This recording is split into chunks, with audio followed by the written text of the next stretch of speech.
Hello, everyone, and welcome back to this week's episode of the Rosen Rubini podcast, Making Sense of This World. My name is Manas Chavla, and as always, I'm really pleased to be joined by CEO and Head of Research, Brunella Rosa. Brunella, as if there wasn't already enough geopolitical volatility in the world with the Trump administration, with the war in Russia, Ukraine, the war in Sudan, the war in Gaza, a new war began last week with Israel attacking Iran because it thought there was an imminent nuclear threat. Could you catch us up? Firstly, sort of what did the Israeli attack initially comprise, and what was Iran's immediate response to this? Absolutely, yes. I mean, this has been brewing for years, as we know. I mean, it's not a new front, it's something that is deteriorated quite rapidly, considering what happened recently. The idea was for the Israelis first to do a bit of a cleanup inside, so say Gaza, the West Bank. This was the beginning. Second step was taking out the Iran's proxy in the region. So the three H, Hezbollah, Hamas, and Houthis. And the idea seemed like, okay, I take away, kind of take out the proxies, but I leave you alone. But clearly things are not going that way. Israel now has gone straight to the core of the problem. They think they will never be safe if Iran remains in the current position. That's their assessment. Their assessment also based on the fact they believe that they are very close to um, having the capacity of building a nuclear bomb. On the result of this, they decided to attack preemptively and effectively targeting these nuclear facilities to begin with.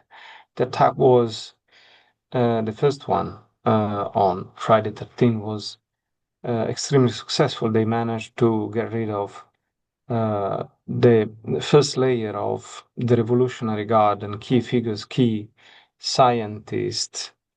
Apparently, they use very sophisticated methods, let's say cyber-based, to localize these key figures all at the same time. It was even more successful than one could ever imagine. But as things happen, um, when you strike by surprise, and the surprise was coming from the fact that Iran was supposed to have the sixth round of negotiations with the Americans on the same Sunday, then the counterparty has time to reorganize and react, and therefore we have seen the escalation the last few days. Yeah. I mean, why, did Israel strike now? As you said, this has been brewing for decades, but also, what are the sort of immediate and long-term objectives involved here? Yeah, so the reason for the strike now is that, as I said, it seemed like that Iran was on the verge of building the nuclear bomb within weeks, if so they wanted. Although the agency for the atom denied that Iran was in fact building the bomb. But to be honest, even Tulsi Gabbard from the U.S. administration denied that. But we saw what Trump responded to that. She said, I don't care what she says. And so she had to realign her position, so to speak, faster than expected. Um, but the key point was that the Americans seem on the verge of signing a deal with the Israelis, what seemed to be a JCPOA 2.0, if you want, which was very similar to 1.0, with the difference that the signature at the end wouldn't be Obama, but would be Trump, which makes the entire difference for Trump. Now, clearly, Israel couldn't strike after that deal was signed, so they had to strike immediately because the risk was that within days a deal could be signed by the two sides, so they had to act. Yeah. Um, I mean, where do things go from here? The United States and President Trump has been sort of tiptoeing the line between being involved militarily and not, constantly threatening that to Iran. What do you think happens in the next few days? So, as I was saying, the immediate objectives are neutralize the nuclear sites where uranium is enriched. And in this case, the IAs did say that Iran did violate some of the most recent provisions. But after they said that they're going after the Supreme Leader Khamenei, clearly the objective has changed from the immediate objective. They have a longer term objective. Is it a regime change, the ultimate goal? That's unclear. But think about the following. Can you really eliminate the Supreme Leader and keep the regime in place? Not really, because somebody much harsher and radicalized, the Khamenei, will be elected in these circumstances. So it seems like even if the immediate or medium term objective is not regime change, this is what might actually occur also because it seemed like the idea was, you know, putting the regime on its knees, but keeping there. That seemed like what intelligence was saying until a few days ago. But if they go at this speed and with this kind of pressure, the regime may collapse even beyond the intentions of the attackers. So in all this, what is the US? Initially, they were not involved.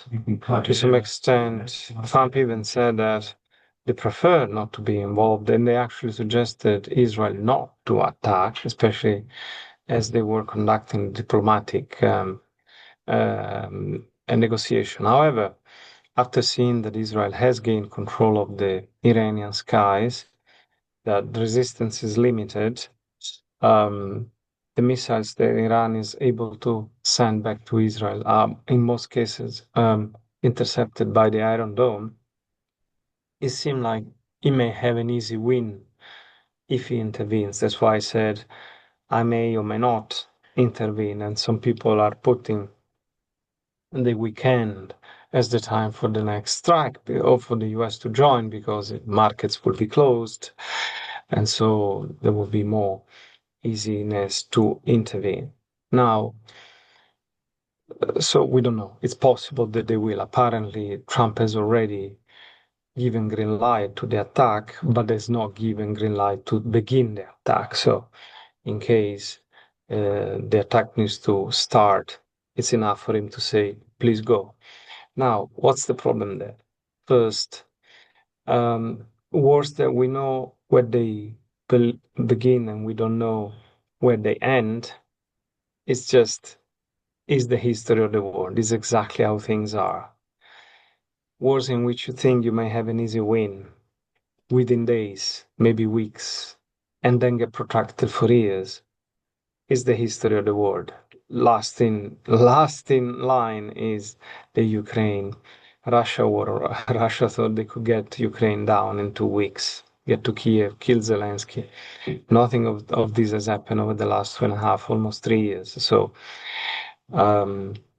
is the US really want to be embroiled in yet another Middle Eastern war with a large and powerful country with some nuclear capabilities?